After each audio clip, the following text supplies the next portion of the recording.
A ver, el lumbago probablemente una de las consultas más comunes que vemos, ¿cierto?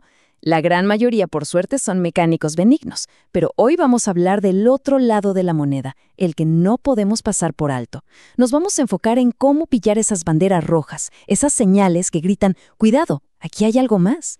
Y esto, colegas, es una habilidad clave, sobre todo si estamos preparando el EUNACOM. Y bueno, esta es la pregunta, ¿no? La que nos hacemos al enfrentar al paciente. ¿Estamos frente a un dolor de espalda común y corriente, algo mecánico? ¿O es esto una emergencia neuroquirúrgica que se nos está pasando por delante? Saber diferenciar esto a tiempo lo es todo. Literalmente todo. Porque lo que está en juego es evitar una secuela neurológica que puede ser para siempre. Ok, para ordenar las ideas, ¿qué vamos a revisar? Primero, la pista clave que nos pone en alerta, el dolor no mecánico. Después, nos metemos de lleno con la causa infecciosa, la espondilodiscitis. Luego, la causa tumoral, con las metástasis como protagonistas. Y para cerrar, lo que todos esperamos, una síntesis bien potente enfocada en lo que importa para el EUNACOM. Perfecto. Vamos entonces con el concepto, que es la base de todo esto, el pilar de nuestro diagnóstico diferencial. El dolor no mecánico, esta es la primera gran bandera roja, la más importante de todas. Pensemos en el lumbago típico. Mejora si uno se acuesta, si cambia de posición, etc. Bueno, este es todo lo contrario. Es un dolor que no para, que no descansa, porque nos está contando que hay algo más de fondo, un proceso patológico que está activo y que no le importa si el paciente está quieto o en movimiento. Entonces, ¿cómo lo reconocemos en la clínica? Hay 3 características que son del libro. Primero, es constante y va a peor, va increciendo. Segundo, el paciente va a decir, doctor, no importa lo que haga, no se me pasa. El reposo no sirve. Y tercero, y esto es un dato de oro, es un dolor nocturno, de esos que despiertan. Cuando tenemos estos 3 puntos juntos, la alarma tiene que sonar fuerte. Bien, ya tenemos clara la alarma. Ahora veamos la primera de las causas graves que la pueden encender: la infección. Cuando sospechamos una espondilodiscitis, la anamnesis tiene que ser como un misil teledirigido.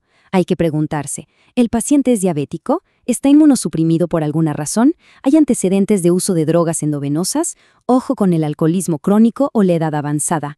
¿Lo operaron de la columna hace poco? Cualquiera de estos factores de riesgo nos obliga a poner la infección bien arriba en la lista de sospechas. Clínicamente, aparte del dolor no mecánico que ya vimos, ¿qué más buscamos? La fiebre, obvio, es un dato clave, pero ojo aquí, su ausencia no descarta nada, porque solo la mitad de los pacientes la va a tener, así que no nos podemos confiar. En el examen físico, un hallazgo súper específico es el dolor puntual, exquisito, cuando percutimos la apófisis espinosa afectada.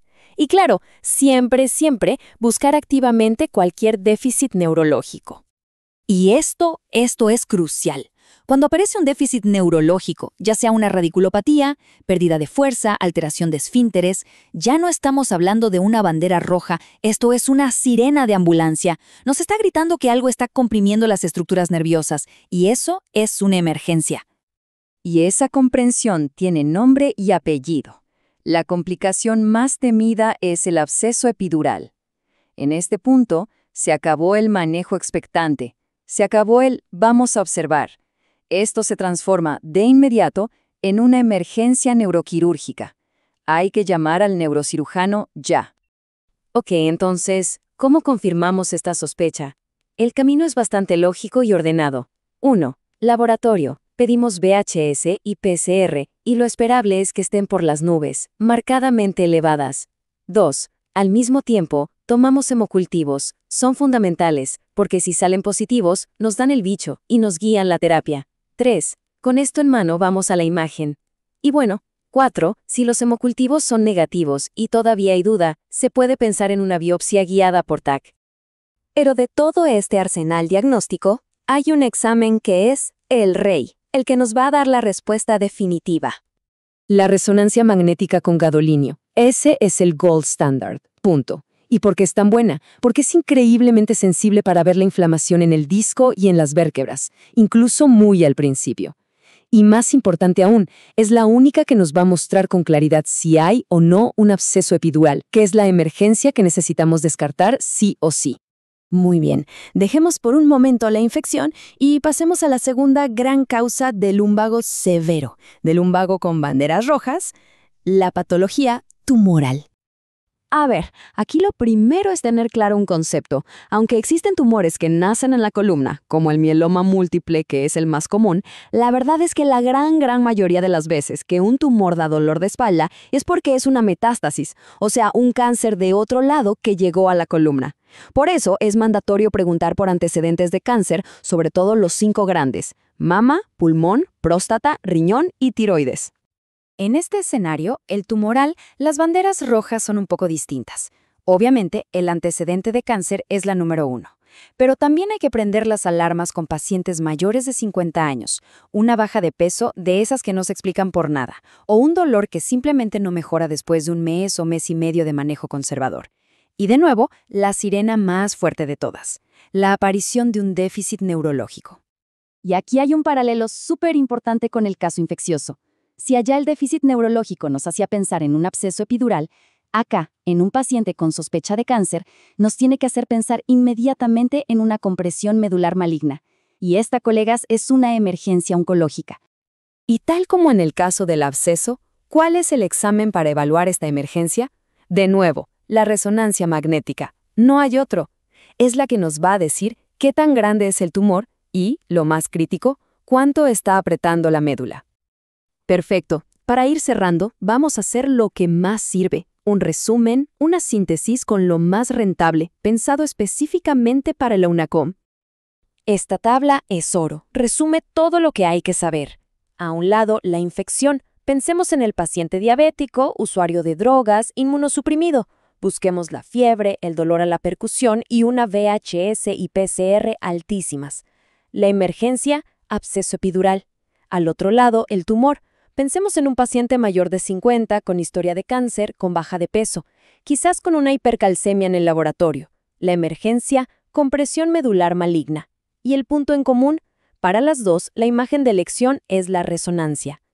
Miren, si hay una fórmula, una ecuación clínica que tienen que tatuarse de toda esta revisión, es esta.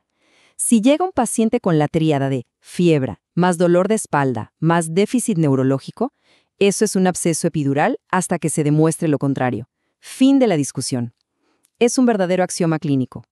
Entonces, para que quede súper claro, el mensaje final, el más importante de todos, es este. El dolor de características no mecánicas es nuestra primera gran alerta. Y si a eso le sumamos cualquier otra bandera roja de las que hablamos, sea fiebre, baja de peso, un déficit neurológico, un antecedente de cáncer, se acabó la espera. El estudio tiene que ser urgente. Aquí no hay espacio para una conducta expectante. Y les dejo una pregunta final para la reflexión clínica. La próxima vez que entre a la consulta un paciente con lumbago, ¿cuál va a ser la primera pregunta que le haremos para ir a buscar dirigidamente estas banderas rojas? Tener esa pregunta clara en la mente es el primer paso para que todo esto que revisamos hoy realmente marque la diferencia en la práctica.